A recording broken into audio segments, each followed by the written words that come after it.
buraleyda deegaanka xidhxid Hareedi iyo Gaacid oo ka mid ah gobolka Sanaag ayaa dab xooggan u ka socda tan iyo 24 saac la soo dhaafay.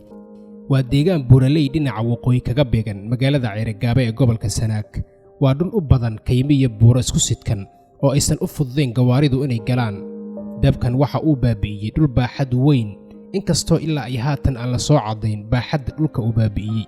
deegaanada gobolka Sanaag oo dhan ayaa gurmad dhinacyo badan la gaaray, laakiin waxay u muuqataa si looga adkaado dabkan in la helo gurmad intaa ka badan. ma caddo waxa sababay dabkan xooggan, laakiin waxaa lagu jiraa xilli xagaa ah oo dabaylo xoog badan ay ka dhacayaan guud ahaanba Soomaaliya.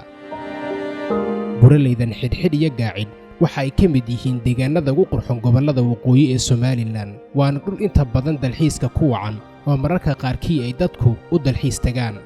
Soomaaliya oo dhan ayaa la dalaadhacaysa xaaladda cimilo xumida ka jirta gudaha Soomaaliya. abaaro ba'an ayaa ka jira qaar ka mid ah deegaanada Soomaaliyeed haatan oo uu dhulkan baaxadda weyn gubanayana waxaa laga yaabaa in uu saameyn kale ku sii yeesho dadka iyo dunyada ee deegaanada ku dhaqan.